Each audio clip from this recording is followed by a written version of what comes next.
Québec, on a été habitué à tout donner au gouvernement. Puis le gouvernement va s'occuper de tout. Donc, on dirait qu'on a fermé on a fermé le reste. On s'est dédouané, en fait. On a dit, garde, moi, je donne tout mon argent au gouvernement, puis lui, il s'occupe des pauvres, il s'occupe des enfants d'un CPE, il s'occupe des malades, il s'occupe des artistes, il s'occupe de tout. Mais il s'occupe de rien.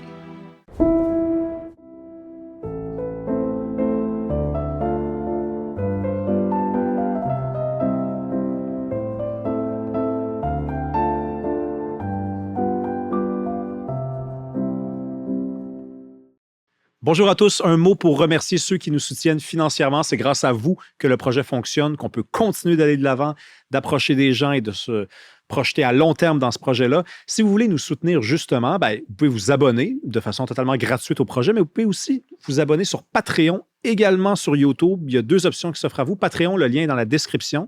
YouTube, vous allez juste en bas comme ça parce que vous êtes abonné, mais vous avez aussi rejoindre, se joindre. Vous pesez là-dessus et dans les 2 cas, ça vous donne accès aux épisodes 3 semaines d'avance sans publicité ainsi qu'à du contenu exclusif. Sinon, à mardi prochain. Merci. Bonjour à tous, bienvenue à un nouvel épisode d'Il reste du monde. Je devrais dire bonsoir parce qu'on enregistre à 20h ce soir avec feu collègue JC Ouellette. Bonjour, Rémi, merci de l'invitation. Feu collègue parce qu'on a travaillé ensemble à Radio X. Oui, absolument. C'était une super belle expérience. Tu es venu à Montréal pour enregistrer ça. J'ai envie de te demander, toi qui animes à Radio X, un gars qui habite à Québec, qu'est-ce que ça t'inspire arriver à Montréal au volant de ta voiture? Écoute, moi, j'ai vécu à Montréal longtemps, presque une décennie, en fait, coin Saint-Laurent-Mont-Royal. J'en parle souvent. Ce qui fait qu'à Radio X, au départ, j'étais comme un peu j'étais une bébite, là, parce que le mot d'ordre de Québec, souvent, en général, c'est Montréal, c'est de la merde. Montréal, c'est sale, ça pue, c'est lettre, les gens sont Montréalais. C'est juste dire ça, c'est comme une insulte. Là, c'est des Montréalais, c'est pas... Puis moi, j'ai adoré ça, vivre à Montréal. Évidemment, pas avec une voiture, mais j'en avais une. Fait qu'il fallait vivre avec. Non, il y a des inconvénients, mais moi, j'aime les grandes villes. Je suis quelqu'un qui aime l'énergie de la ville, qui aime qui aime avoir de l'action, qui aime quand ça brasse, qui aime, tu sais. Donc, moi, j'ai jamais été l'anti-montréalais. Au contraire, moi, quand j'étais jeune, je vivais au centre du Québec. Je suis né comme entre les deux, un peu plus près de Québec. Donc, on allait plus souvent à Québec, mais moi, j'aimais mieux aller à Montréal. Mais aujourd'hui, je dois dire que j'aime mieux Québec parce que là, ça faisait longtemps que je n'étais pas venu à Montréal. Puis je dois te dire que, my God, que c'est pas plaisant. C'est quoi qui est pas plaisant? La voiture, déjà, c'est parce que là, mon expérience, c'est que j'arrive en auto. Fait que déjà, en partant, le buzz, c'est trafic avant le tunnel, réparation, compte dans le milieu de la route qui ne servent à rien. C'est handicapant. C'est handicapant, effectivement. Il y a quelque chose d'agressant. Moi, j'avais une voiture à Montréal, mais c'était juste pour sacrer mon camp de Montréal quand j'avais le goût, parce que j'étais un gars de campagne de base. Quand ma jeunesse a été vécue en campagne. Fait que, Montréal a ses forces et ses grandes faiblesses. Puis je pense qu'à Québec aussi. Oui. C'est un tout. Je pense que c'est... Je te crois quand tu dis que tu n'es pas anti-montréalais, mais pour avoir habité à Québec, pour m'y rendre quand même assez souvent, puis pour connaître encore des gens qui habitent là-bas, il y a vraiment un truc qui s'appelle le Montréal bashing là, à Québec. Oh, oui. Puis tu sais, je suis même pas... je le dénonce pas. Là. C'est juste que je voulais qu'on parle de pourquoi. Qui a commencé ça? Parce que ça, c'est une affaire. Là. Moi, j'ai habité à Québec, puis il y avait du monde qui disait, vous autres à Montréal, vous pensez ça de nous autres? Puis je disais, écoute, ça va peut-être te faire chier, mais on pense rien de nous autres. C'est comme Montréal essaye de rattraper Toronto. Oui. Puis à Québec, il y a du monde qui pense que Montréal pense à Québec. Je suis pas d'accord. Je pense qu'il y a du Québec bashing beaucoup à Montréal aussi. Moi, j'ai senti ça parce que, tu sais, je dis que j'ai déménagé à Montréal plus jeune, mais j'ai aussi vécu à Québec beaucoup. Puis mon village natal est plus près de Québec que de Montréal. Puis moi, mes références, quand j'étais plus jeune, quand j'allais au cégep, par exemple, j'écoutais Jeff Fillion, tu sais. Puis moi, je le prenais pour ce que c'était, c'est-à-dire un divertissement. D'ailleurs, j'ai travaillé avec Jeff, puis j'ai rien à dire sur le gars. Le gars a une éthique de travail. Le gars, c'est un professionnel. Il fait ce qu'il a à faire. Il y a eu des dérapes, évidemment, là, et des poursuites, etc. Là. Mais au-delà de ça, moi, quand je suis arrivé à Montréal, pour les gens de Montréal, j'étais le gars de Québec. j'étais pas de Québec, mais j'étais dans leur référent, le gars de Québec. Fait que c'était les Respectables, ha ha ha. Les bandes de Québec, ha ha ha. Parce que j'ai travaillé en musique longtemps. Tu sais, Penelope valait pas le meilleur band punk de Montréal. Ça avait rien à voir. Jeff Fillion, ha ha, quel cave. Tu sais, puis alors que souvent, il avait écouté 0 secondes. Il avait jamais même essayé l'expérience. Il me parlait de choses qu'il connaissait pas.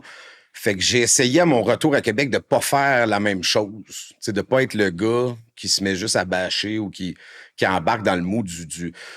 T'sais, moi, je pense que c'est normal d'avoir une saine, disons, rivalité entre villes. Puis ça revient aux gardes de clocher. Là. Oui. Je veux dire, en région, c'est pareil. Moi, la grande ville près de mon village, c'était Plessisville. Mais nous autres, c'était Victo, les caves. C'était Victoriaville. C'est des épais, on est meilleurs. Tu comprends? Ils n'ont même pas inventé la poutine. Non, ça, c'est vrai. Mais je pense que c'est normal, peut-être sain même, parce que ça te pousse peut-être à essayer d'être meilleur. Puis quand tu dis, Montréal court après Toronto, vraiment? Ben, c'est en tout cas, au plan économique, je pense pas que Montréal essaie d'imiter Québec. Je pense que Montréal essaie d'imiter Toronto. Montréal a perdu des plumes au profit de Toronto. Donc, s'il y a des plumes à rattraper, on va pas aller les chercher sur le dos de Québec, on va aller chercher sur le dos de Toronto. Ouais. C'est ça que j'essaie de dire, mais en fait, c'est sûr qu'il existe. Écoute, je te mentirais, là, puis si je te disais qu'il n'y a pas des gens à Montréal qui pensent à Québec, mais c'est peut-être du monde...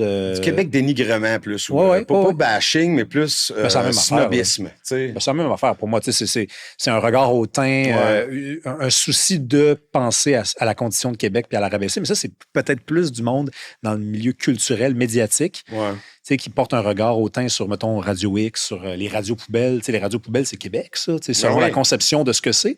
Mais le Montréalais, celui qui travaille à Montréal, qui n'est pas dans les médias puis pas dans la culture, je ne suis pas sûr qu'il pense à Québec si souvent que la personne à Québec pense à celle de Montréal. Peut-être, je sais pas. Mais je sais que quand tu te présentes comme quelqu'un de Québec, tu as souvent la face qui vient avec c'est Québec. Ah, OK, ouais, Québec. Le village, c'est... Puis c'est correct, je comprends que Québec, c'est pas une mégalopole, mais c'est plus ce que c'était non plus. D'ailleurs, ça, c'est une autre affaire. Québec se montréalise à grands traits. Là. Qu'est-ce que ça veut dire, ça? Ben, ça veut dire des pistes cyclables qui poussent aux deux rues. Ça veut dire des pistes cyclables qu'on déneige. Ça veut dire moins de stationnement. Ça veut dire plus de voitures, mais pas plus de routes, plus de trafic, plus plus d'immigration. Tu sais, je veux dire, je pense que c'est factuel, sans vouloir... Je suis pas dans le positif ou négatif, je suis juste dans la réalité que... Un constat. C'est quelque chose que moi, il y a même à peine, ça fait même pas 20 ans là, que je suis vraiment établi dans la région de Québec. Puis c'est quelque chose qui frappait pas. Là, l'immigration, elle est bien visible. Puis tu sais, correct ou pas, là, on la voit. T'sais. Fait que quand je dis mon réalisation, je devrais peut-être dire, en fait, ça métropolitanise. Je sais pas si c'est un mot qui existe, mais tu l'as inventé au pire. C'est pas grave. Mettez-le dans le dictionnaire. Mais tu sais, Québec devient une ville. Puis je pense que c'est comme presque un adolescent qui nage vers l'adulte. On est dans... Il y a quelque chose d'excitant, d'inquiétant en même temps là-dedans. C'est que Québec va passer le cap bientôt, si ce n'est pas déjà fait, du million d'habitants dans l'agglomération. Donc, c'est tout ça. Mais OK, mais si tu dis que Québec va devenir une ville et que Québec se montréalise, après, tu as choisi un autre mot, mais c'est quand même comme ça que tu as commencé. Ouais. Est-ce que ça veut dire que Québec va perdre son essence puis juste devenir la pâle copie de Montréal? Y a-t-il juste une façon de devenir une grande ville au Québec? Y a-t-il une autre façon dans le monde? En fait, je me demande. C'est une bonne question. J'ai pas de réponse à ça. En fait, je ne connais pas de ville. Peut-être t'en as vu. J'ai pas fait le tour du monde non plus, là, mais de grandes villes qui n'ont pas les problèmes que je viens de nommer, j'en connais pas vraiment. J'ai beau chercher. Je pense que l'agglutination d'êtres humains finit par donner ce que ça donne. Peut-être en Amérique, parce que tu vas ailleurs dans le monde, il y a des villes où... c'est pas le cas à Paris, Londres non plus. Oui, mais tu sais, mettons, tu vas dans des grandes villes, OK, des grandes villes de pays peut-être moins développés, qu'il y a quand même, au plan démographique, une plus grande communion. C'est pas des villes qui dépendent de l'immigration. C'est des genre villes, la Pologne. Ou, genre Rio, là. Rio, ouais. Mexico, des grandes villes, des villes de 2-3 millions de personnes. C'est pas des villes qui dépendent des flux étrangers. Là. Effectivement. Mais ça, c'est québécois. C'est quelque chose dont on parle. Moi, c'est quelque chose qui m'inquiète, mais je n'ai pas l'impression que ça inquiète tout le monde, la dénatalité, le fait qu'on n'a pas d'enfants, le fait que va falloir. Tu sais, moi, beaucoup de gens aussi. Moi, je travaille à Radio X. Je ne sais pas si on l'avait dit, mais c'est des sujets qu'on aborde souvent. Puis pour moi, l'immigration, c'est pas nécessairement négatif. Tu sais, l'immigration, si on veut pas. Demain matin, si on ne veut pas tomber avec juste des retraités, personne pour payer les soins, personne pour payer le système dont on s'est doté. Là. Moi, c'est un système que je critique beaucoup, là, si les gens m'écoutent à la radio, mais... Bon, on va en parler tantôt. On y reviendra, mais tu sais, c'est quelque chose qui sera peut-être nécessaire. Maintenant, c'est comment on le fait, comment on l'intègre, c'est tout ça, mais j'ai l'impression des fois que le Québec, puis tu sais, ça là, on peut englober tout le monde, je pense, n'a pas nécessairement la maturité pour parler. Je ne sais pas si c'est de la maturité ou si c'est du sang-froid. On est très latin, on a tout le temps une espèce de réaction on en parle mal, chimique. Tu veux dire? Ben, je trouve que soit on en parle mal ou soit on s'empêche d'en parler. Il y a comme une espèce parler d'immigration. Là, on dirait que c'est devenu plus à la mode, mais il y a 10 ans, je te dirais, on parlait d'immigration, puis automatiquement, là, les textos, les courriels, puis les textes dans les journaux de Montréal, justement, souvent, c'était radio poubelle raciste. Alors que pour moi, jaser de ces sujets-là, si moi j'étais immigrant, je comprendrais très bien qu'on en jase dans mon pays d'accueil. Si je réalisais que j'arrive dans une ville où, bon, il y a 25 ans, tout le monde avait la peau noire, puis que là, on est rendu la moitié, je comprendrais absolument que ces gens-là se posent ces questions-là, mais je sais pas si c'est notre légendaire accueil ou si c'est le fait qu'on veut pas être les méchants ou on veut pas être les racistes. Ou, on s'empêche de parler de ces choses-là, puis il va falloir un jour. Ben, tu sais, JC, je pense qu'il y a eu le jeu du chantage. Le chantage a fonctionné. Les premiers qui en ont parlé se sont fait traiter de tout et non. Puis ils ont continué d'en parler. Je ne sais pas comment ils ont fait, parce que c'était lourd à porter. Ben, on en fait partie. Puis, ben moi, je pense avoir été, mettons, parmi ceux qui en parlaient plus, mettons, il y a 5 ans. Mais il y en a qui tiennent cette responsabilité-là depuis des années, puis ils se sont fait traiter tout et non, puis ils ont continué. Puis aujourd'hui, à peu près tout le monde tient le même discours. C'est ridicule. Quand tu checkes les plateformes électorales, il n'y a pas un parti, à part le NPD au fédéral, qui en veut plus. Tu as même Québec solidaire qui en veut moins. Fait que, tu sais, il y a eu des pionniers, j'ai envie de dire, des défricheurs qui en ont payé le lourd prix pour leur réputation. Puis, tu sais, pourtant, c'est un sujet, tu viens de le dire, c'est un sujet politique. Il y a un ministère d'immigration. Ça doit être un enjeu politique s'il y a un ministère. Mais pour certains, j'ai l'impression que le ministère de l'immigration devrait être juste le ministère de l'étente de passeport. C'est comme tout le monde bienvenu, on est prêt, il n'y a pas de problème. Moi, de ce que je vois, puis je trouve ça con, je sors du Québec même, mais tu sais, je trouve ça con qu'on n'ait pas pris de notes sur la France. Nos cousins français, qui aujourd'hui, puis, by the way, c'est bon pour personne. Mais non, mais c'est ça. Les musulmans qui vivent dans les ghettos en France, je ne suis pas certain avoir su il y a 30 ans, les parents auraient fait le même choix. Là. Je suis pas certain. Non, absolument. Mais tu as reçu Florence Bergeau-Blaclair à ton émission, que j'ai reçue ici, puis, tu sais, elle vit sous surveillance policière parce qu'il y a des gens qui essaient de la tuer, là. C'est fou. Pour le discours qu'elle tient. Fait que, veut dire, qu'on soit d'accord ou non avec elle, il y a des gens qui veulent la tuer. Puis le côté religion, pour moi, devrait être complètement détaché du côté immigration. Pour moi, c'est... Parce que, en fait, je pense que j'accepterais, moi, le titre de c'est quoi la haine des religions? C'est xénophobe, c'est ça? En tout cas, l'islamophobie, c'est la haine de l'islam.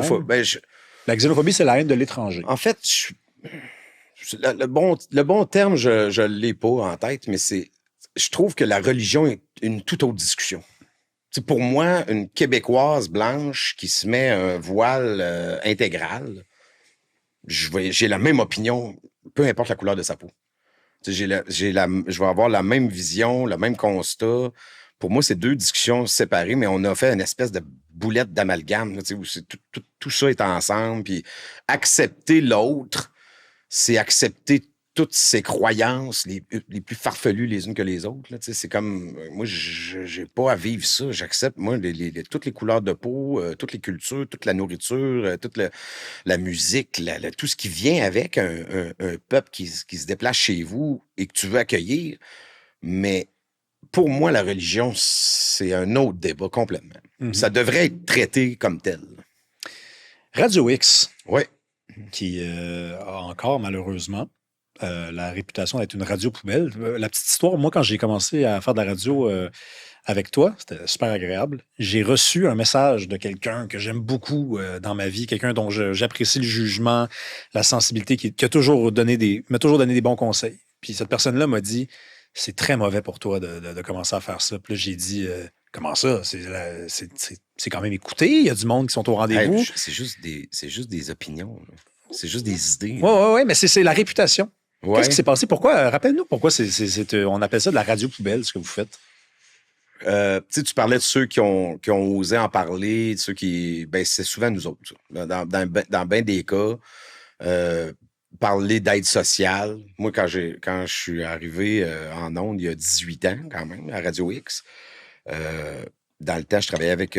j'étais co-animateur de Moret, Dominique Moret, dans son show Moret Live. Puis on faisait un segment qui s'appelait The Price is Right du BS. T'sais. Puis on le virait en humour, évidemment, mais l'objectif, c'était... Il nous posait des questions sur les statistiques des assistés sociaux. C'est quoi le terme là, aujourd'hui? Il faut faire attention. Il y a toujours des nouveaux prestataire d'aide sociale? C'est prestataire d'aide à la vie normale ou je sais pas quoi. Là, ça change toujours. Mais admettons, OK, il y a combien d'assistés sociaux de telle catégorie? Puis là, on prenait des guests, puis c'était comme le Price is Right, il fallait pas buster. Puis là, on avait les bruits, les sons. Puis écoute, on faisait des tours de coffres de chars de tous les sites bien pensants. Puis, mais la réputation d'origine, je pense qu'elle vient de Jeff Fillion, qui a décidé de faire une radio trash à la fin des années 90, qui n'était pas un concept inventé par Jeff Fillion, qui existait ailleurs. Howard Stern le faisait. Mais il s'est inspiré de ce qui se faisait aux États-Unis, non? Ben oui. Puis en général, là, je veux dire, les radios du Québec ont rien inventé. Là, c'est la radio qui se faisait ailleurs qui a été transmise ici, mais Jeff Fillion le faisait à sa sauce, à sa façon, puis il a fait des choses extrêmes hardcore qui, aujourd'hui, avec du recul, c'est sûr que tu regardes ça puis tu fais comme, ouf, c'est une autre époque, là. Je veux dire, les concours de faire manger du caca à des gens, puis c'était très juvénile, c'était sale, mais pourquoi ça c'était un existait? divertissement. Parce que c'était drôle.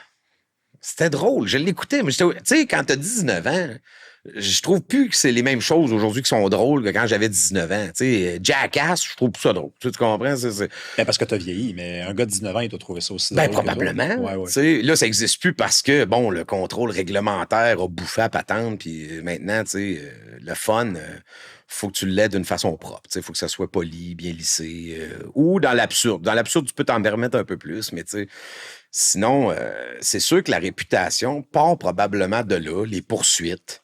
Y a-tu des exagérations? Ben oui. Oui. Il y a eu la fameuse poursuite là, de... C'était qui? C'était-tu... c'était une Sophie femme, Sophie Chasson. Exactement. Sophie Chasson.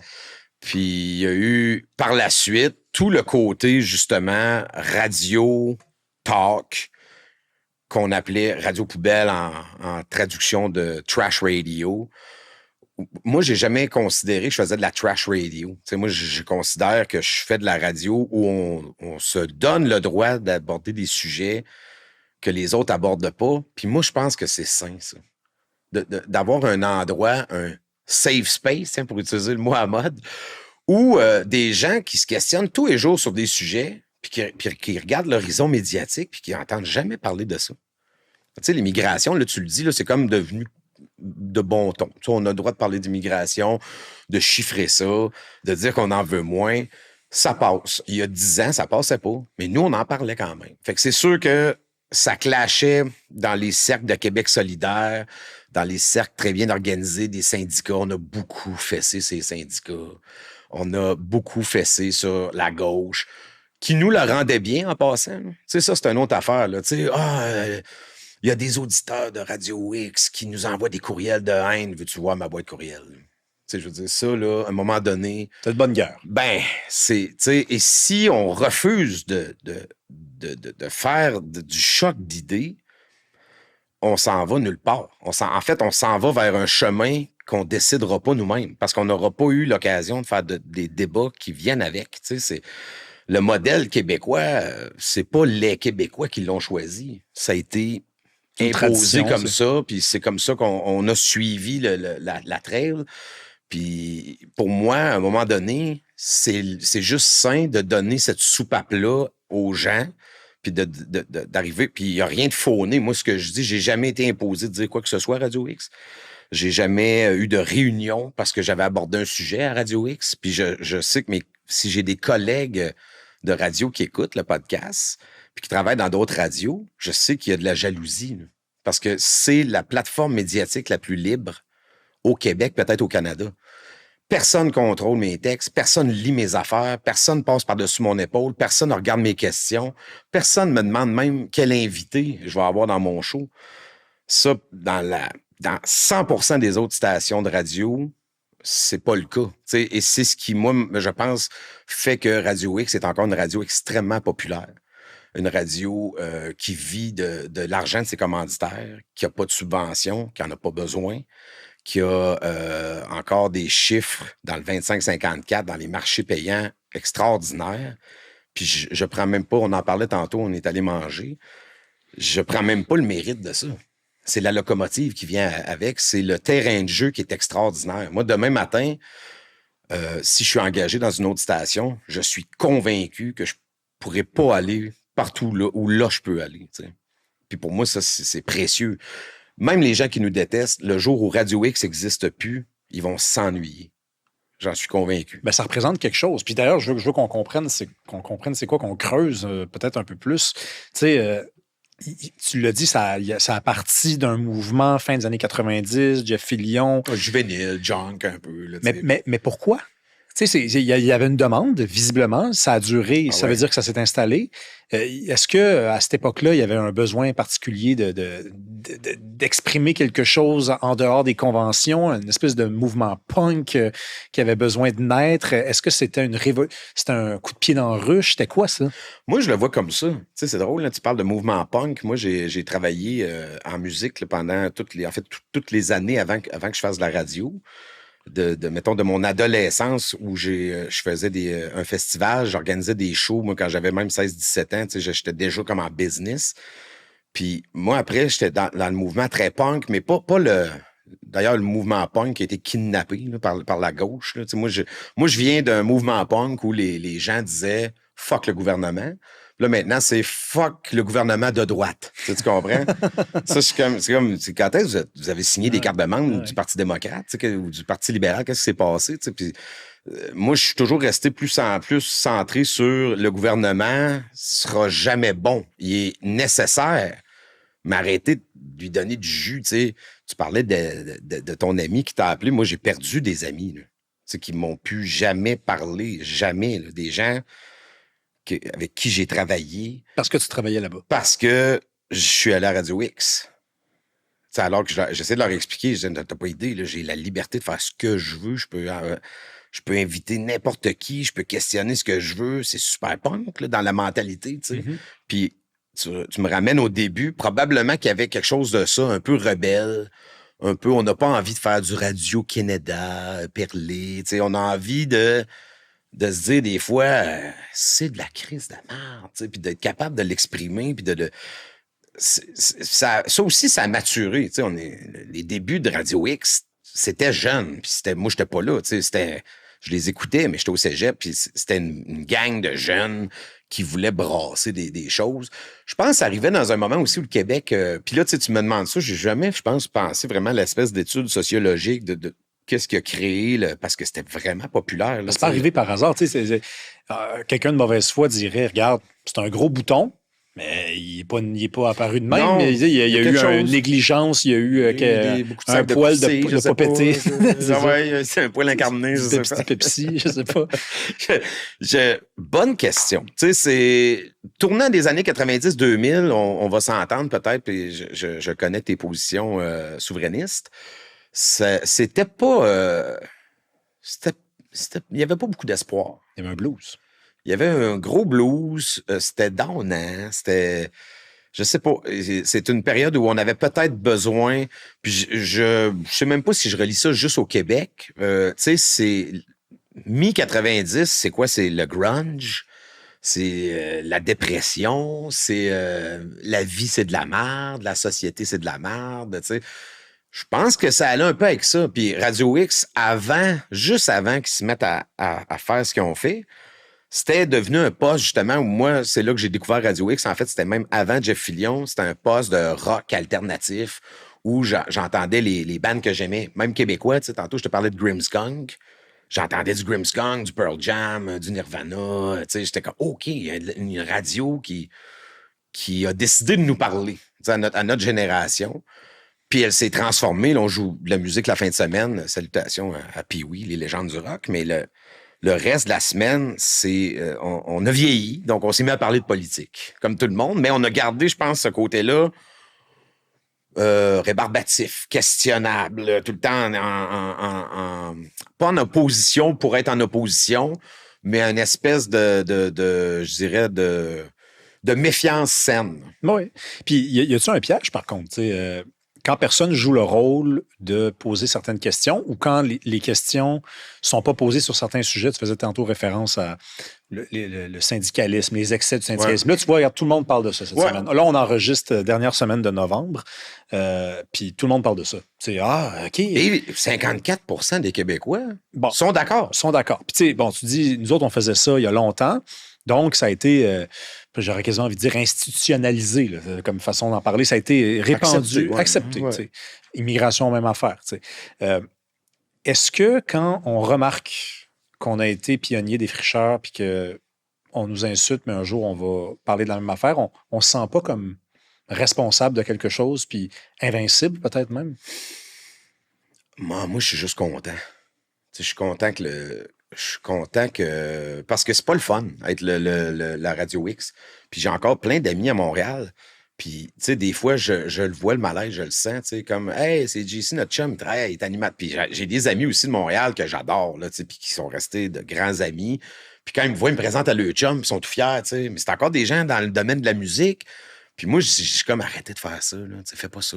Dis-le pas que je travaille, là. Regarde, pour toi, pour ta carrière, fais pas ça, tu sais. Puis là, hey, c'est mon chum JC, il anime à Radio X. Puis là, tu sais, je le vois, le malaise, il est palpable. Ah, OK, bon, hey, salut. Puis là, il ne me parle plus de la soirée, tu sais, tu comprends? Mais pour moi, là, tu sais, du fait, pour revenir à ta question, je suis juste content de réaliser que c'était pas si cave que ça. Tu sais, on n'était pas si débile, si poubelle que ça. On avait peut-être juste les questions avant le temps. Mais pour moi, l'important, c'est que le débat se fasse, puis que ça avance. Puis dans le respect, tu sais, le but, c'est pas contrairement à ce que j'entends des syndicats, tu sais, moi, demain matin, je dis ça en ondes, là, le chaos, la guerre, puis paralyser le Québec, puis je veux dire, la police débarque, là. Où la police? T'sais, comment ça se fait qu'il n'y a pas je veux dire, on l'a fait, ce débat-là, on l'a amené, mais on l'a amené, je pense, là, il y a eu des dérapes, j'en ai fait, on en a fait, tout le monde en a fait. Mais je pense qu'au total tout, c'était pertinent, nécessaire, puis il fallait le faire. Puis là, ben, que la société arrive, ben moi, je rouvre la porte. Là. Je suis comme bienvenue. Là. Le party commence. Là. Tu fais circuler de l'air, ben oui. On vous a préparé ça, il y a des chips, là. Installez-vous, il n'y a pas de problème. Là. Mais... Danger d'avoir des boutons, par contre. Là, oui, c'est vrai. Hey, parle-nous de la COVID. J'ai jamais parlé de COVID avec un animateur de Radio X. Le mot en C. Ouais. Puis tu sais, il y a... Écoute, il y a beaucoup de gens qui s'en sont pas sortis encore de ça. Puis il y en a qui en souffrent, là. Puis ça, j'ai une pensée pour eux parce que c'est plate de souffrir, pour peu importe la raison. Toi, comment tu as vécu ça? T'animais pendant ce temps-là? Moi, j'ai eu un téléphone, c'était le 18 mars, je pense. 2 jours après là, que le Québec, que François Legault a fermé le Québec. J'ai eu un appel pour... c'était mon boss qui m'annonçait que j'avais plus de job. En fait, il m'annonçait...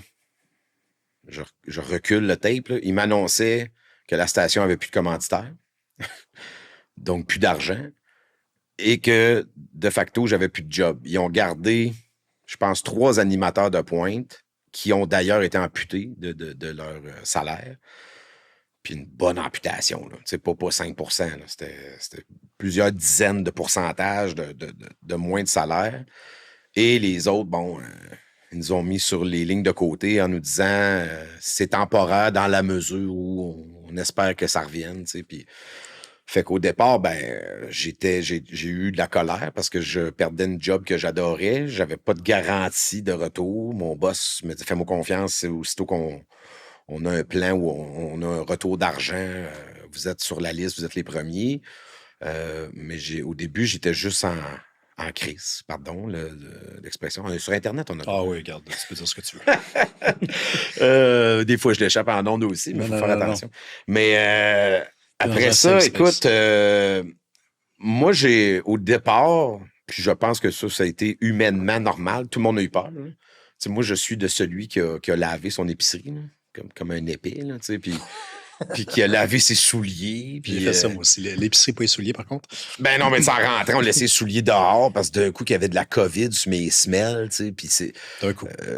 On a tous eu un comportement bizarre. Et moi, je me souviens d'avoir remercié une commis d'épicerie qui plaçait des bouteilles de ketchup. Plein d'émotions, là. Tu sais, avec mon masque, là. Hey, merci de faire ça, Ouais. parce qu'on va avoir encore besoin de ketchup, tu sais. Puis, merci. Tu changeais vraiment... de trottoir, toi, quand tu voyais du monde arriver? Ben, je m'éloignais, tu sais, mais tu sais, tout ça a duré quoi, là? Mettons, là, la vraie panique, là, tu sais, avant qu'on réalise que, OK, je connais quelqu'un qui a eu la COVID, puis bon, il a eu mal à la tête, là, puis ça a duré 3 jours.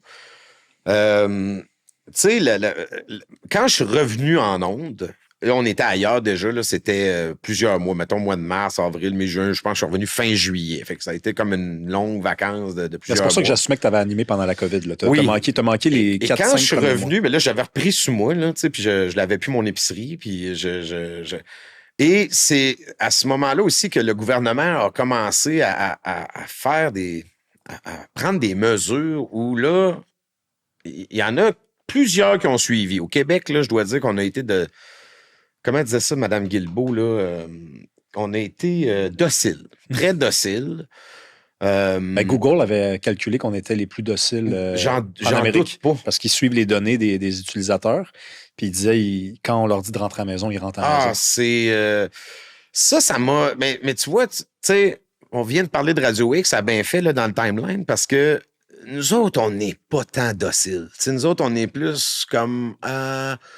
donne-moi une raison, là. Puis là, donne-moi une bonne. Là. Puis là, si tu me fais me coucher à 9 h le soir, à 8 h, il faut que je sois chez nous, explique-moi-le comme faut. Et à mon sens, puis au sens de beaucoup de mes collègues, puis de beaucoup de gens, là, ça, c'est l'autre affaire, là. Le gouvernement nous poivrait. Je ne sais pas si tu te souviens, dans les points de presse, on a François Garriépi, notre journaliste terrain, qui se faisait appeler Monsieur Radio X par le premier ministre, puis qui disait « Je vous aime pas beaucoup, vous, Monsieur Radio X ».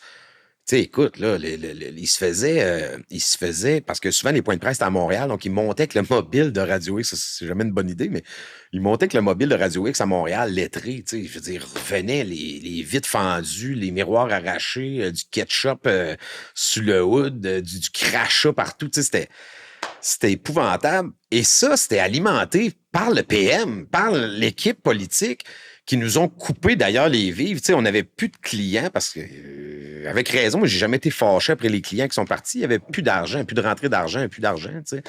Mais c'était une période où autant on s'est fait vomir dessus, autant moi, j'étais fier parce qu'il n'y a personne d'autre qui a fait ça.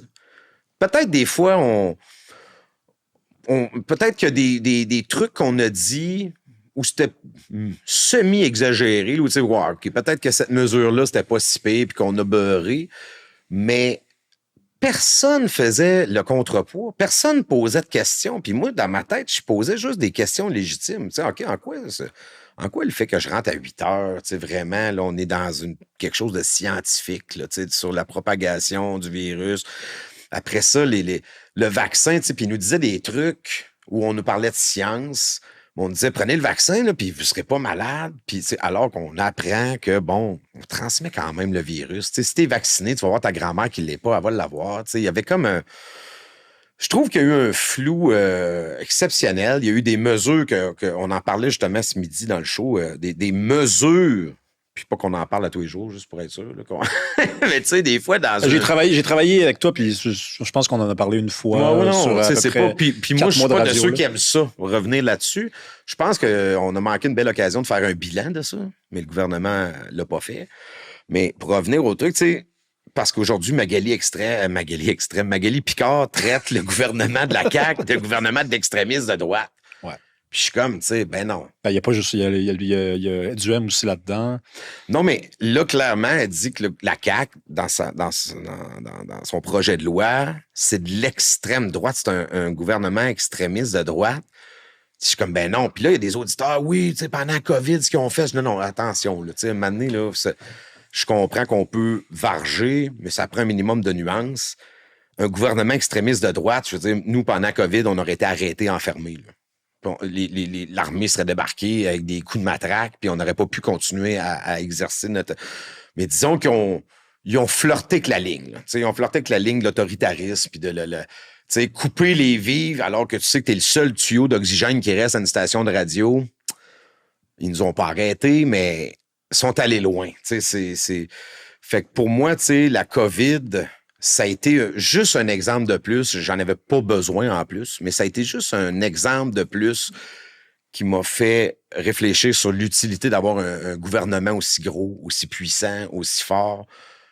Pour moi, c'était juste une couche de plus sur le non. C'était une couche personnelle. Toi, tu observais le monde depuis des années, puis tu avais des opinions, puis là, ça te touchait sans te toucher. Ouais. C'est-à-dire que ça te touchait, mais c'était pas toi qui étais visé. Puis là, toi, tu as perdu ta job. Oui. À cause de la COVID. À cause de la COVID. Mais après, quand tu l'as retrouvé, ils ont quasiment pu te la faire reperdre. Hey, sais-tu que, on parle de Radio X, les sujets sont mêlés, mais pendant ce bout-là, où il n'y avait plus de clients suffisamment riches pour acheter de la pub, et où le gouvernement qui envoyait de la pub partout, il y avait comme doublé, triplé les sommes de pub pour donner de l'air aux radios, puis nous, ils ont fait l'inverse, ils ont coupé le tuyau.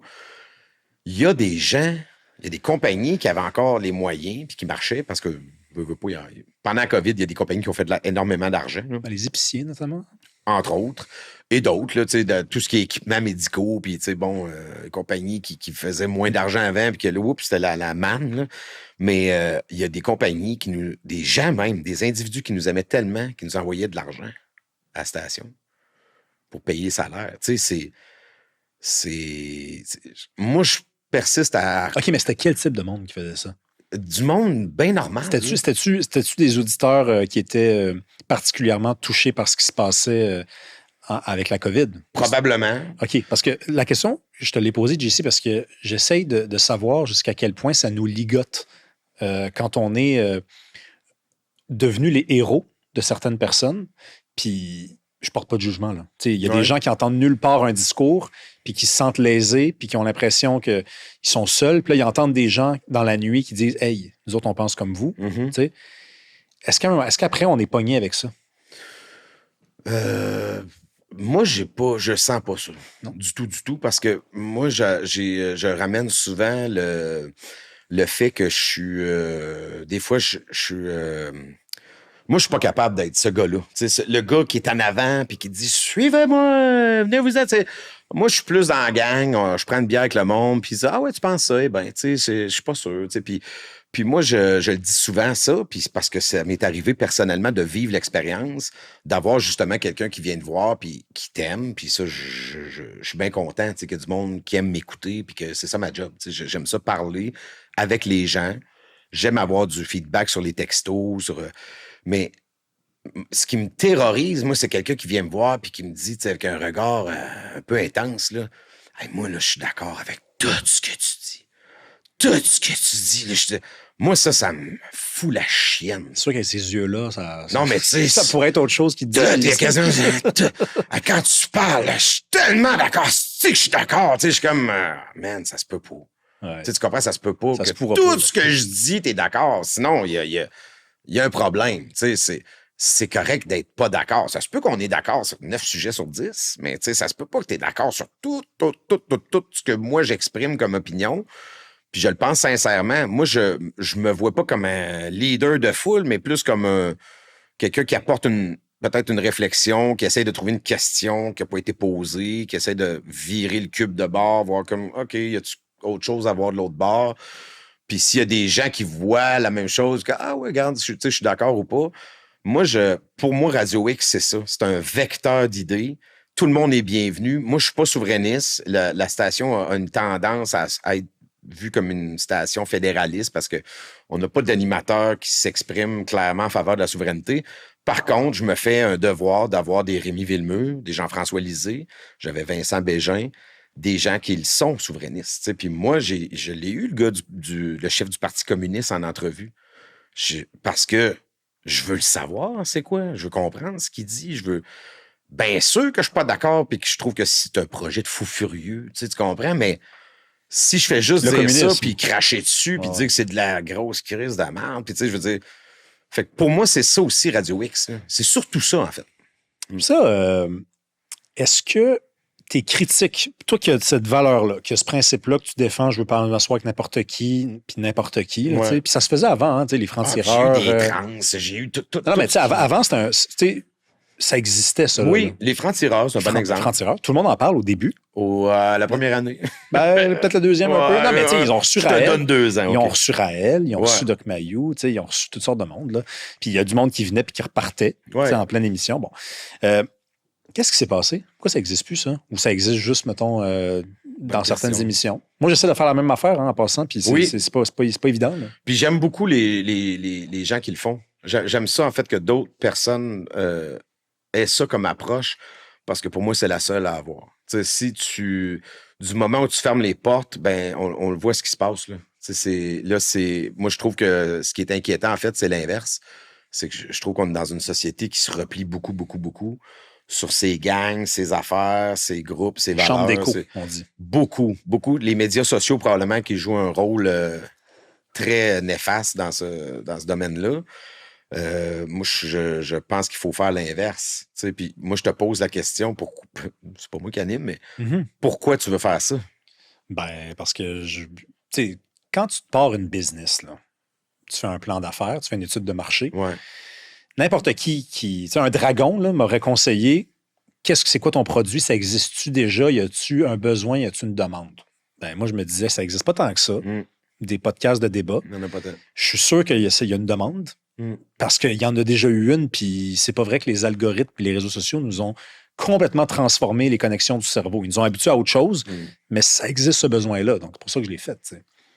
Puis, mais il faut que ça... Mais, tu comprends, on peut pas se laisser... moi, ça devient une espèce de combat personnel, mais on peut pas juste se laisser mener par les médias sociaux puis l'ensilage d'idées dans des silos bien compacts où on voit plus l'autre bord parce qu'il n'y a pas de sortie à cette histoire-là. Non. Ça finit mal. L'histoire finit mal. T'sais. Non, c'est sûr. Le jour où on n'est plus capable de s'asseoir à la table avec le beau-frère à gauche, les parties de famille, c'est quoi? Les liens entre nous autres, dans la société, c'est quoi? On se parle plus, pour moi, c'est le combat que je mène à travers Radio X, mais je pense que c'est la raison d'être de Radio X même. Là. Moi, je suis allé faire mon cours de radio, puis je le cachais pas, ma conjointe pourrait témoigner. Là, moi, c'était Radio X. Je visais Radio X, puis j'ai réussi à y arriver. Pour ça, en me disant, si je peux amener une chose, ça sera pas ailleurs, ça va être là. C'est à l'endroit où on va me donner la liberté de faire ce que j'ai envie de faire. Puis c'est ce que je fais. Y a-t-il des affaires que tu t'empêches de dire? Des sujets que tu t'empêches de traiter, même si tu te considères pas, disons, dans cette gamique-là? Là? Des sujets comme, mais, mettons, tu sais, société ou en général. Ça peut être Tu sais, je ferais n'importe pas des critiques de films de cul. Tu comprends? Je sais pas si ça me tente quoi. Non, pas. mais je veux dire, Ça, OK, d'accord. Mais je veux dire des trucs, mettons, là. Politique, genre? Ouais, moi, je vais pas là, parce que c'est dangereux. Ben, pas en tout cas selon mes valeurs. Tu comprends? Tout ce que moi, j'ai toujours voulu exprimer, je l'ai toujours fait. Puis j'ai jamais eu de contrainte à le faire. J'ai pas...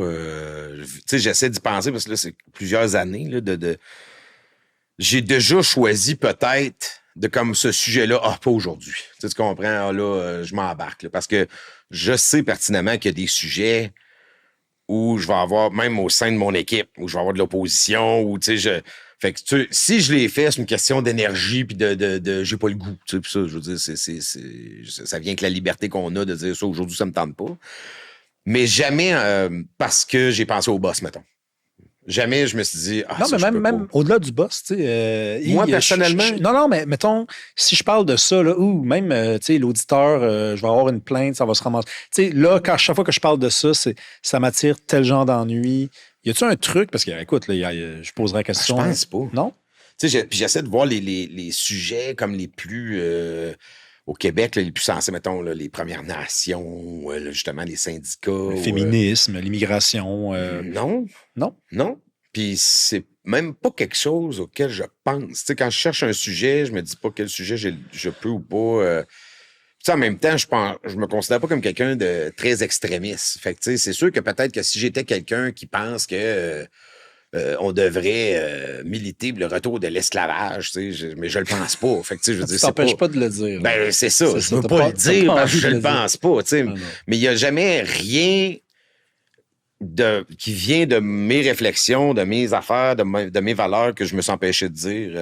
Non, c'est jamais arrivé. Je pense pas. Puis, y a-tu eu une transformation? Tu sais, l'autre jour, moi, je parlais avec, je pense que c'était ma mère. Je parlais avec ma mère, qu'on salue d'ailleurs. Puis, ma mère, elle est très... c'est une femme qui est réservée. Oui. Tu sais, peut-être même, elle a beaucoup de pudeur. Tu sais. Oui. Puis, c'est sûr que si je me mettais à parler de cul en ondes, elle, tu vois, elle m'appellerait puis elle me dirait « Ouais, on me semble que c'est pas...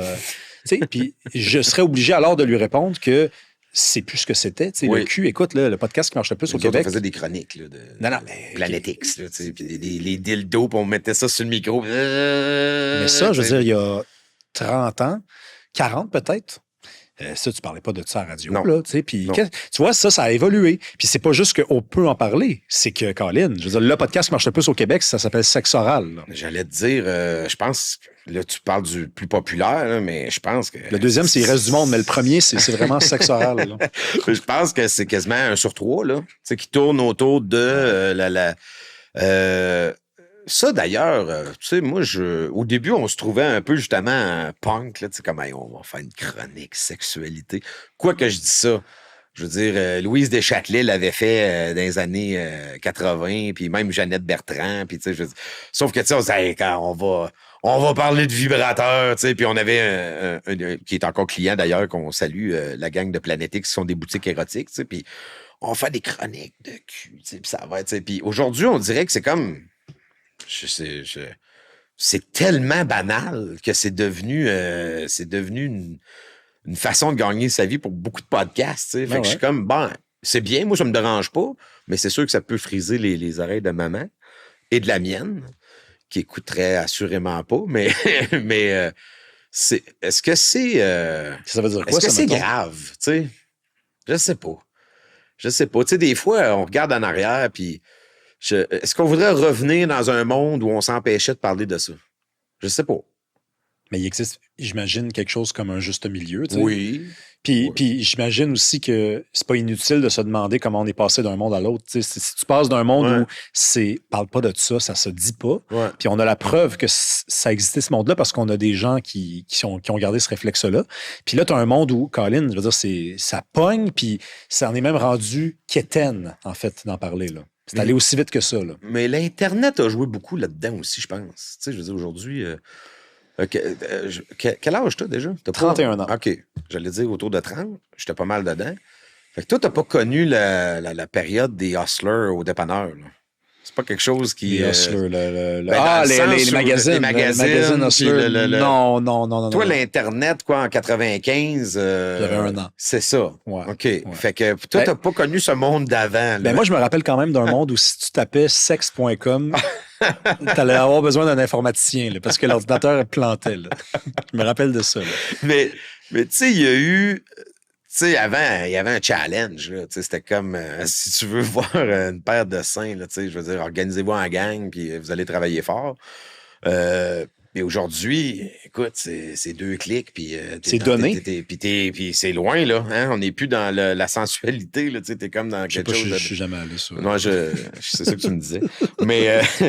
Mais tu sais, c'est... des fois, c'est trop. Je sais pas qu'est-ce qui est mieux. Pas du tout, pas assez ou trop. Ouais. Je sais pas. C'est une bonne... Mais c'est vrai que c'est intéressant de se demander par où diable sommes-nous passés? Qu'est-ce qui s'est passé là? Puis même dans ce que je te raconte, il y a un univers, là, tu sais, de ton ami qui dit « Hey, j'ai trouvé ça dans le tiroir à mon père, tu sais, c'est précieux, là, c'est la première fois que je vois ça de ma vie. » J'ouvre mon téléphone, ben oui. puis j'en ai comme à profusion. Mais tu sais, je te parle de ça parce que tout est dans tout. On parlait de défricher, d'être un pionnier, de taper sur un clou parmi les premiers, puis de se faire regarder par tout le monde qui disent pourquoi il tape sur ce clou-là, tu sais, pourquoi il tape pas sur l'autre clou comme tout le monde. Puis, tu sais, ça nous fait relativiser. Ça nous fait même nous demander si il ne devrait pas y en avoir de sujet tabou. Parce que si la sexualité, on est passé d'un monde à un autre, puis ce monde, le deuxième monde dont on parle, c'est le monde dans lequel on vit, c'est un monde où c'est même rendu quétaine d'en parler, ben tu te dis, moi, j'accepterai plus jamais qu'on me dise que ça se dit pas, ces affaires-là, qu'on parle pas de ces sujets-là, parce que les mœurs changent, la morale change, les gens, ils peuvent nous surprendre, puis si ça, c'était ça il y a 40 ans, ben je sais pas, ça va être quoi dans 10 ans, le monde? Et c'est une maudite bonne question. Parce que tu sais, là, on parle de... Restons dans l'histoire de sexe, là, pour essayer de faire de la compétition à sexe oral. Mais, tu sais, là, on a des histoires de jeunes qui sont désensibilisés au romantisme, qui sont plus capables d'avoir une relation parce qu'ils ont l'impression qu'il faut que ça fasse bing, bang, bang, puis que ça soit fort et violent, puis que la première fois qu'ils rencontrent une fille, ils sont comme « Oh my God, c'est pas ça. » Tu sais, j'avais jamais... pu même concevoir que ce serait autre chose que ce que je voyais, puis ce qui m'a entraîné dans mes fantasmes, Puis, à un moment donné, moi, c'est peut-être la théorie que moi, j'appelle de la cuisse de grenouille, qui est bien personnelle. Quand j'étais enfant, je tripais ces cuisses de grenouille. Tu sais, dans les buffets chinois, t'as des plats de tout à volonté. Puis moi, les cuisses de grenouille, probablement que j'avais comme peut-être pas fait le lien, là, la grenouille, les pattes, tu sais, puis j'en mangeais des assiettes, là, tu sais, puis j'allais au buffet chinois, je prenais que des cuisses de grenouille jusqu'au jour où j'ai jamais été capable de manger une cuisse de grenouille. Je m'en suis écœuré. Fait que, tu sais, quand on parle, puis là, on parle de sexe, mais ça peut être de tout le reste, tu sais, des fois, l'Internet me saoule. Je trouve que c'est trop tout, tu sais, tu commences à regarder une série de vidéos que t'aimes bien, puis là, ton Facebook te le met dans la face 5 fois par jour. T'aimes ça, toi? Oui, t'aimes ça. C'est comme moi, mais peut-être pas là, tu sais, puis il y a comme une espèce de gavage de... ils veulent que tu t'empiffres de tout. Oui, mais moi, c'est peut-être pas le cas de tous, mais moi, j'ai le phénomène de la cuisse de grenouille. C'est qu'à un moment donné, j'aime plus ça. Ça me tente plus, tu sais, c'est trop. Puis, pour revenir dans la discussion de sexe, dans 10 ans, qu'est-ce qui sera plus trop? Qu'est-ce qui... Parce que là, moi, je veux dire, je vois des affaires que j'avais même pas pensé jusqu'à l'âge de 40 ans. Tu comprends? Je suis comme, ah ouais, il y a du monde qui font ça. Hein, ça se peut. Ah ouais, tabarnouche. Puis là, je me dis, on pourra pas réinventer la sexualité là, éternellement. Qu'est-ce qui sera trop, pas assez? Puis je suis certainement pas le gars qui va dire qu'il faut légiférer, puis qu'il faut... mais au moins d'avoir des discussions là-dessus. Moi, j'ai 3 enfants, tu sais, puis je me demande, ça va être quoi leur vie à eux autres dans 15 ans, leur sexualité, leur couple, tu sais, la bonne nouvelle, JC, c'est qu'il y a des données, là, de plus en plus, des études, puis les jeunes, les très jeunes, là, moi, je suis pas jeune, là, plus jeune que moi. Jeune. Jeunes, tu sais, les ados. Ouais. il y en a beaucoup qui, sans avoir connu une autre époque avant eux, ont entendu parler d'une époque où on n'avait pas tous des téléphones. Moi, j'avais pas de téléphone cellulaire au secondaire, là, avant secondaire 3, 4. Padgett. Ouais, mais tu sais. Puis eux autres, ils entendent ça, puis ils sont de plus en plus à se dire, mais regarde, on va aller le chercher, ce monde-là. Puis s'il faut qu'on apprenne à faire le moonwalk, on va reculer dans le temps. Ouais. Puis on va aller le chercher. Écoute, ils ont demandé à des jeunes, très, très jeunes, est-ce que vous préféreriez vivre dans un monde avec Internet ou sans Internet, avec téléphone ou sans téléphone? Tu avais des proportions étonnantes de jeunes, très jeunes, qui disaient, un monde sans Internet, pourquoi pas? Ben, peut-être qu'il y aurait le goût de... Tu sais, ça, c'est le fun, parce que... Tu sais, ça au change de Québec, on narratif. a un réflexe de gouvernement. Là, le gouvernement devrait faire quelque chose. Le gouvernement devrait mettre une loi, devrait légiférer. Tu sais. Alors que, tu vois, ça, des fois, c'est la beauté de la chose. Tu sais, présentement, quand tu me dis on parle d'immigration, je reviens un peu dans le thème de notre discussion, là, mais quand tu me dis on parle d'immigration, puis là, c'est bien vu, je pense qu'il y a un balancier sur à peu près tout. Tu sais. Puis à un moment donné, quand ça pousse un peu trop loin, tu sais, les histoires d'inclusivité, puis de diversité, puis de wokeness, puis de ci, puis de... Tu sais, ça a tellement été poussé loin que j'ai l'impression que même, tu sais, moi, je les vois, mes enfants ont des amis, évidemment. Même Bravo. Si ça peut surprendre. Mais je les vois discuter, puis des fois, je fais comme, ils sont pas là-dedans pantoute.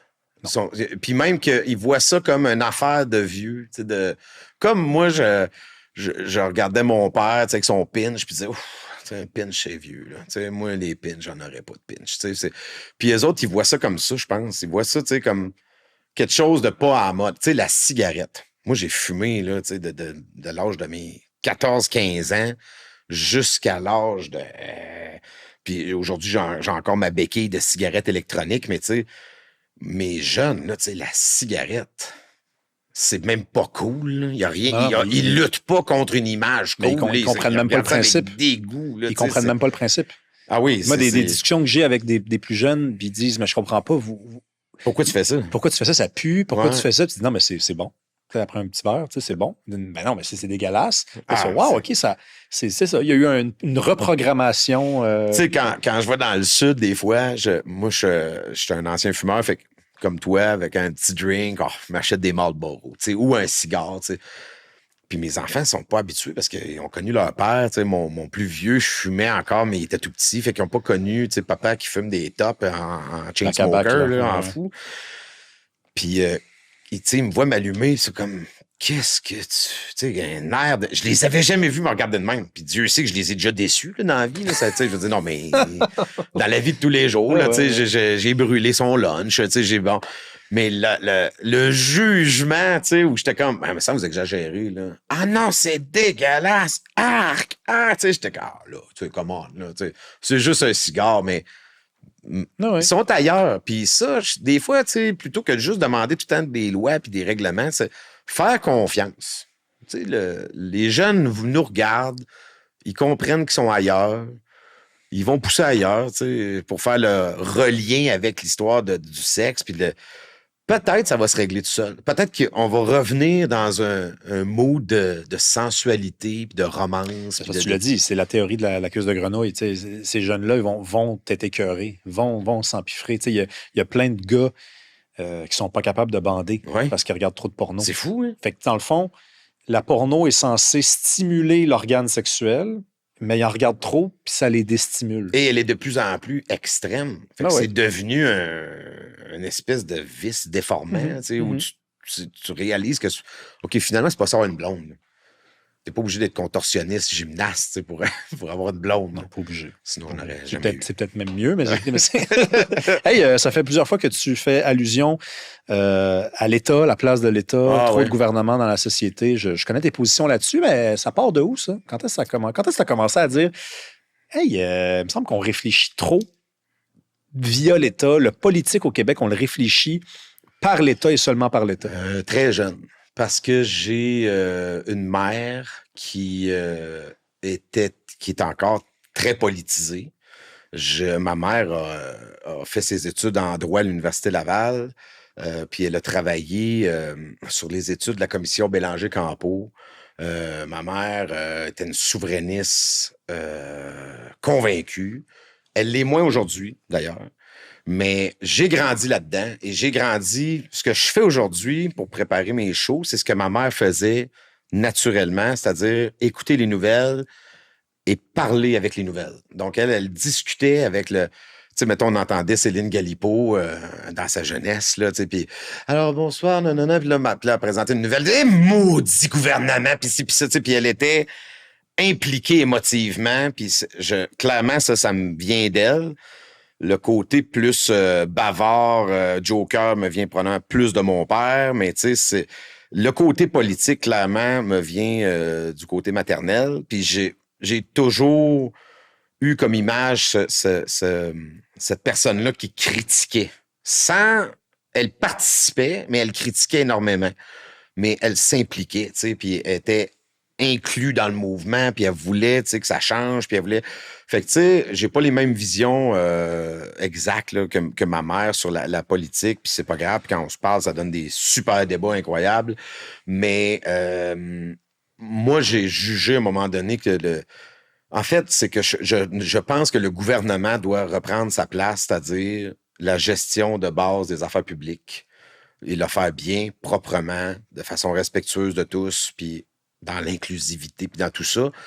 Mais que du moment où on lui en donne, en fait, on donne du pouvoir à des gens qui dépensent pas leur argent. Comment ça peut bien virer, cette affaire-là? Comment est-ce qu'on peut toujours en donner plus, et après ça être satisfait? Parce que c'est impossible.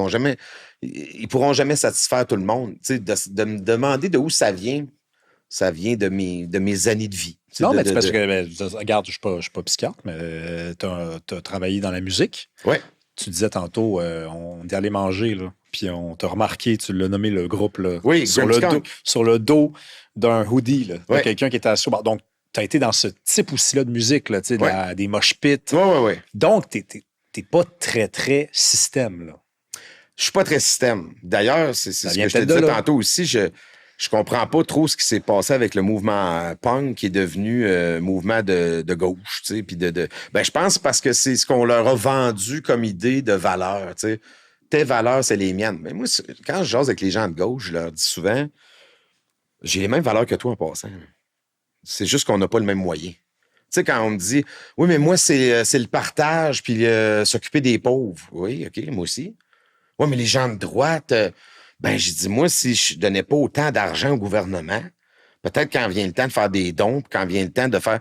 Puis il y a des systèmes comme ça dans le monde où c'est pas le gouvernement tout le temps qui s'occupe de tout, incluant les gens pauvres, les artistes, les ci, les ça, tu sais, où tu as des mécènes, des systèmes de mécénat, des systèmes de gens qui redonnent à leur communauté. Mais je sais pas si le chemin se fait à l'inverse, c'est-à-dire qu'on dirait qu'au Québec, on a été habitué à tout donner au gouvernement. Puis le gouvernement va s'occuper de tout. Donc, on dirait qu'on a fermé on a fermé le reste.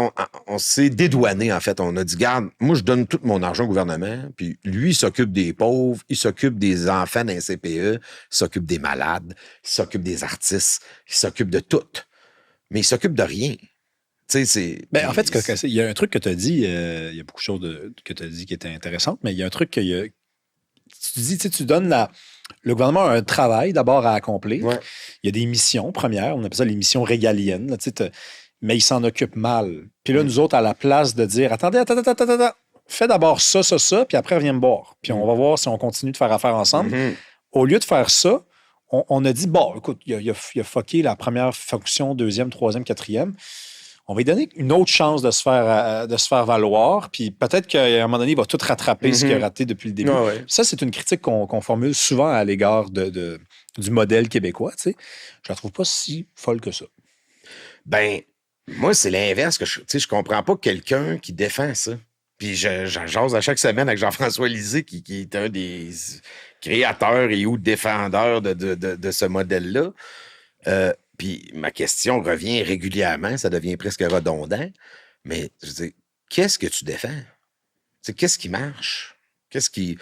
L'hôpital, ça va bien? Non. Les infrastructures, je veux dire, nos routes, tantôt, j'ai fait le chemin Québec-Montréal, je m'excuse, mais dans une société moderne en 2025 où tu as une ville de quoi? Montréal, c'est maintenant quoi? 4-5 millions d'habitants? Ben, avec le Grand Montréal, Ouais. Puis Québec, on parlait d'1 million tantôt. Dans quel pays, mettons qu'on parle d'un pays, là, dans quel pays est-ce que ces deux villes-là sont reliées par des autoroutes à 2 voies? Je veux dire, moi, je descends en Floride en auto. Le seul bout où il y a 2 voies, c'est dans les Carolines, il n'y a rien. C'est le Morne-Plat, il n'y a rien. Il y a Florence, puis il y a Lafayette, puis il y a des petites villes. Là, Mais ici, on est cul à cul. Le parc automobile a fendu, il a explosé. Et on est encore avec nos infrastructures qui ont été conçues et construites dans les années 60. Je veux dire, c'est le gouvernement qui s'en occupe. Il s'en occupe pas. Donc, il a tout laissé ça à l'abandon. Les rapports du vérificateur général là, se suivent et se ressemblent. Là. C'est-à-dire que, grosso modo, bon an, mal an, c'est à peu près 50% des infrastructures qui sont caduques, qui sont passées date, qui devraient être rénovées. Puis là, on parle juste d'infrastructures. On peut parler d'hôpitaux, on peut parler d'écoles. On peut parler des CHSLD, parce que dans le rapport de la VG, c'est flagrant. Là. C'est des aînés qui n'ont pas de fruits et légumes chaque jour. Puis, et on nous fait la barbe sur les produits québécois, puis on achète des fruits en Chine, tu sais, puis des... Fait que moi, tu sais, déjà, comme tu dis, le gouvernement, même les missions de base sont absolument pas accomplies. Et après ça, on leur demande plus. Ben, moi, je m'attends pas à rien d'autre que moins. Là, Jean-François Lisée est suffisamment sage et savant pour se défendre lui-même. Mais, oui, il fait très bien. Ben oui, il est très intelligent. Puis, par contre, je pense que je peux au moins donner une partie de la réponse qu'il te donnerait, puis j'y crois à cette réponse-là. Puis toi aussi, je pense aussi, c'est qu'on ne veut pas s'en occuper. Ouais. Donc, tu sais, à partir du moment qu'on n'exprime pas de façon importante, donc via une majorité, le désir de changer le modèle, de se l'accaparer, de déléguer au privé, ben, le public fait, ben écoutez, nous, on fait de notre mieux. Et je les crois en passant. Moi, je pense que les gens font vraiment de leur mieux. Ça ne veut pas dire, par contre, qu'ils sont les meilleurs à la bonne place. Là. C'est pas la même affaire. Faire de son mieux puis être le meilleur et placer à la bonne place, c'est pas la même affaire du tout. Mais ça vient donc de nous, hein, ce problème-là. Si on exprimait de façon importante le désir de voir le modèle changer, déléguer, se rénover, se réformer, céder, faire des concessions, ben on verrait peut-être des changements, mais on ne veut pas s'en occuper. On veut s'occuper de nos REER, de notre chalet, puis de nos et c'était la promesse du modèle social-démocrate, de dire, on va s'en occuper. On n'a pas besoin que vous vous occupiez de ça. Allez au chalet. Prenez du temps pour vous. Mais là, tu sais, écoute, moi, je donne souvent cet exemple-là parce que je l'ai vécu de l'interne de façon de façon assez intense parce que ma conjointe a fait son cours. Ma conjointe est diplômée comme éducatrice à l'enfance. Okay? Moi, j'ai 3 enfants. Mais elle a fait son cours avant, elle a commencé à travailler, elle est tombée enceinte, et là, on a eu un enfant. Et le jour où j'ai eu à aller porter mon enfant, qui était bébé, là, qui avait quelques mois, là, je sais pas, même pas un an, là, tu sais, aller porter mon bébé dans une ancienne caisse des jardins, froide, avec des murs en briques blanches, un plancher en terrazzo qui n'avait pas été changé, des dames que je connaissais pas, j'ai mis mon bébé dans les mains d'une madame que je connais pas, et au même moment où je faisais ça, ma conjointe, elle, partait travailler dans un autre CPE, s'occuper de d'autres enfants qui n'étaient pas les nôtres. Moi, j'ai eu une collision frontale. Je dis, ça peut pas être ça. Ça se peut pas. C'est pas une bonne idée. Je dis pas que c'est pas utile puis que c'est pas une bonne idée pour tout le monde. Mais moi, ça faisait pas. Puis on a eu ces discussions-là avec ma conjointe et elle est restée à la maison. Là, à partir de là, moi, j'ai parlé de ça en ondes. Là, j'étais un homme d'un autre siècle qui enchaînait sa femme, sa sécheuse. Alors que moi et ma blonde, on a eu une discussion super paisible où elle est arrivée au même constat que moi. Puis où elle s'est dit, moi, je dis, toi, tu veux faire quoi? Je veux m'occuper de mes enfants. C'est mes enfants.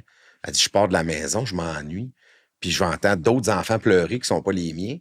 Fait que, tu sais, moi, le modèle de CPE, je dis pas qu'il est mal en entier. Je dis juste que de l'avoir établi comme une espèce d'obligation, c'est malsain. Et j'aurais suivi, moi, la proposition de l'ADQ à l'époque, qui était, t'as reçu Mario Dumont. Il revient de ça en politique, l'as-tu dit? Écoute, je le crois, moi. Il me dit qu'il ne revient pas. OK, il revient pas. Non, apparemment, c'est une rumeur, ça, à Québec. C'est Ça vrai? circule pas mal. oui, J'ai reçu des messages. Mais ça non, bisbille. non, il veut pas. Il veut pas, puis il m'a donné des raisons. Moi, je le crois parce que... Il fait trop d'argent. Ben oui, on le sait, c'est correct. Non, mais ça il l'a dit sans le dire. Non, mais il dit que ça ne tente plus. J'avais jamais entendu dire ça. Ça ne tente plus d'avoir un bodyguard. Ah! Tu vois? Mais c'est vrai que ça vient avec. Ouais. Bref, sa proposition, en tout cas, si tu le crois, tu le diras, c'était la meilleure. C'est-à-dire, on a un budget pour ça, parfait. Si vous voulez y aller, allez-y. Si vous voulez pas y aller, voici le chèque. On n'a même pas voulu laisser aux Québécois le choix de rester avec l'enfant à la maison parce que c'était tellement rétrograde comme modèle, la famille, tu sais, puis Fait que, tu sais, quand, mettons, moi, on me dit « Oh, mais toi, tu ferais quoi en politique? » Je dis « Ben, moi, je détruirais tout ça à coup de hache et c'est précisément pour ça que jamais personne va voter pour moi. » Parce que, tu sais, moi, les CPE, c'est terminé. Le programme de toute l'espèce d'infrastructure d'artistes qu'on s'est... Puis Dieu sait que j'ai travaillé là-dedans, là. Moi, l'espèce de monde de business qui s'est créé autour des artistes aujourd'hui, 2025, je t'annonce que Sodec, Sodrac, Musique Action, je veux dire, on n'a plus besoin de ça, là. Facilement, on pourrait passer par d'autres façons avec Internet, avec des inscriptions en ligne, mais on s'est monté une espèce de modèle gargantuesque qui coûte une fortune, qui pour moi, devrait être démantelé quasiment from scratch. T'sais, on devrait quasiment repartir les bases puis se refaire une discussion. D'ailleurs, quand tu me parles ou quand vous me parlez de souveraineté, moi, je suis pas un fermé. Moi, présentement, j'estime que je suis pas certain qu'on a les capacités de gérer le pays avec ce que je vois, là, avec ce qu'on me donne comme vue, là, avec ce qu'on me donne comme tableau. Moi, je sais pas, là. Tu sais, je sais pas. Vous voulez faire un pays avec ça, avec des déficits, des dettes, puis de pas d'armée, puis tu sais. Mais si on voulait m'embarquer dans un projet de pays, il faudrait avoir ces discussions-là. Il faudrait absolument remettre tout ça en question.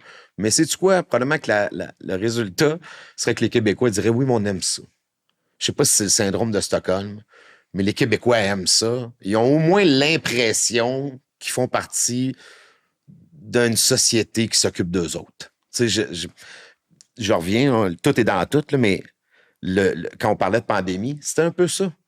Les vieux crevaient la bouche ouverte dans un CHSLD, mais M. Legault est donc ben bon, nous autres, puis il nous protège donc ben. C'était le Québec. Ouais. Tu penses qu'on a besoin d'une deuxième révolution tranquille, peut-être? Ouais. Qu'on ferait à l'envers, qu'on ferait de l'autre bord. Ouais. C'est-à-dire qu'on s'est offert un modèle qui a fonctionné quand même pendant un moment. Pendant un moment, il était gérable. Honnêtement, il fonctionne bien dans certaines affaires aussi. Là. Je veux dire, par exemple, la santé, je vais peut-être t'apprendre un truc. Oh. Aller voir un médecin, c'est compliqué. Ouais. Quand il est devant toi, quand il est devant toi, là, on est parmi les meilleurs. Puis si c'est sérieux ce que tu as, tu vas avoir un bon suivi. Bon, mais là, ce que tu dis là, ça fait référence à ce que tu as dit tantôt, avec lequel je suis d'accord. Les gens qui travaillent au gouvernement, c'est pas des pas bons.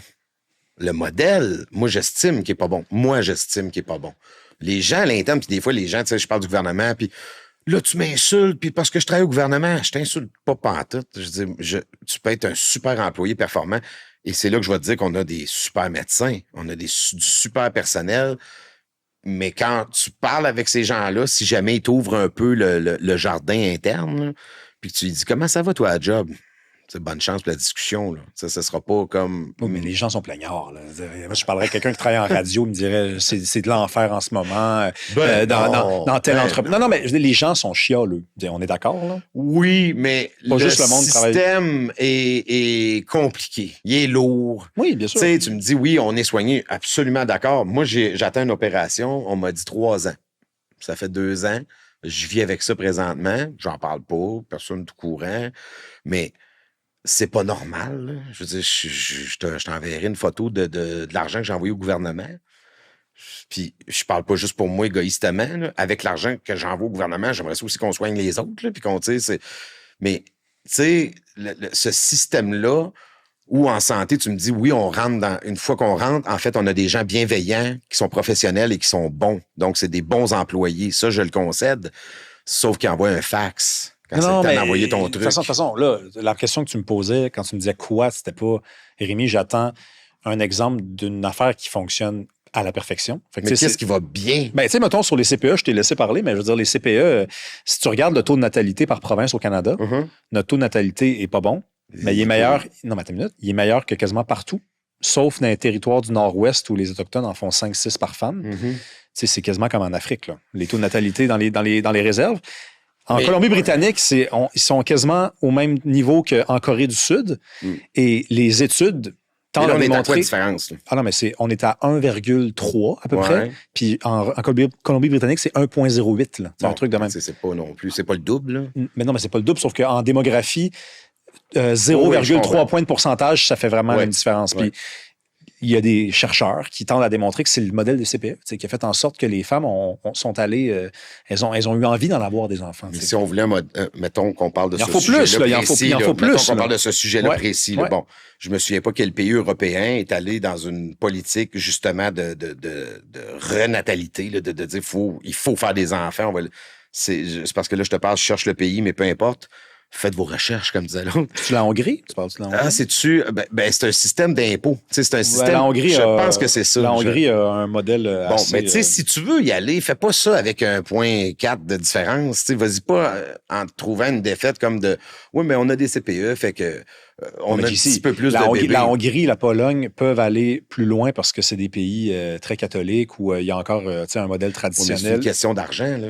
Tu comprends? C'est pas une question d'argent, c'est que si tu disais aux femmes québécoises, vous faites, parce que la Hongrie, vous faites 5 enfants, on vous paye la vanne, puis vous payez plus d'impôts. Exact. Non, mais tu peux pas dire ça aux femmes québécoises. Mais c'était pas 5, je pense que c'est 3 ou 4. Là, tu peux pas dire ça aux Québécoises. Là. Pourquoi? Ben, Lucien Bouchard, il a dit le tiers de ça, puis il a juste dit, il faut faire des enfants, puis on lui a envoyé toutes les insultes. On parlait d'époque, je pense que les époques changent. Je suis pas certain que ça serait reçu comme ça aujourd'hui. Dans le temps, peut-être que la femme avait ce besoin d'émancipation-là un peu plus fort parce que c'était plus collé sur une période plus sombre de la condition féminine. Mais aujourd'hui, moi, je le vois un certain retour à, finalement, je dirais pas non, une famille nucléaire normale, tu sais, où je peux m'occuper de mes enfants. Fait que, tu sais, je suis content qu'on tombe un peu dans le débat et pas juste sur le... Parce que c'est comme ça qu'on construit l'argumentaire. Oui, absolument. Mais je veux dire, j'irais plus loin, mais je connais quand même le peuple québécois, tu sais, puis il faut y aller par étapes, tu sais, puis il y a des zones où il ira pas, puis là, je te parle peut-être même plus forcément de natalité, mais tu sais, en tout cas, pour conclure sur la natalité, il y a aussi des études qui prouvent que les femmes en ont moins qu'elles en veulent. Ouais. Donc, elles en voudraient plus. Ouais. Hein? Puis là, c'est 2 gars qui se disent ces affaires-là, mais ça existe, ces études-là. Vous irez fouiller. Bonjour, madame. Vous irez fouiller. Bonjour, madame. Vous irez fouiller. Elles en veulent plus qu'elles en ont. Puis bon, c'est ça. Elles disent, le logement est trop cher, la vie est trop chère, j'ai l'impression que je vais devoir aller travailler, puis c'est bon, peu importe. Ouais. Mais non, mais il y a des trucs qui marchent quand même. Ouais. Le modèle n'est pas complètement pourri. Ouais. On réussit. Malgré ça, tu vois, puis souvent, on me trouve très, très critique sur les Québécois. Tu vois, je trouve que malgré ça, je trouve que Québec réussit quand même à s'en sortir. Et ça, je trouve ça beau. Tu sais, je me dis, malgré tout, le Québécois est capable de faire son chemin. Tu sais, puis Fait que ça, tu vois, regarde, t'as réussi à me faire dire quelque chose de positif sur le Québec. Moi, j'ai envie d'arrêter ça là, de même, juste comme ça. Merci, JC, c'était vraiment le fun. C'est un grand plaisir. Écoute, quand tu veux, Rémi, puis merci pour les tacos. Merci à toi. Merci à vous d'avoir été là. Si vous aimez ce qu'on fait, il y a plusieurs façons de nous soutenir.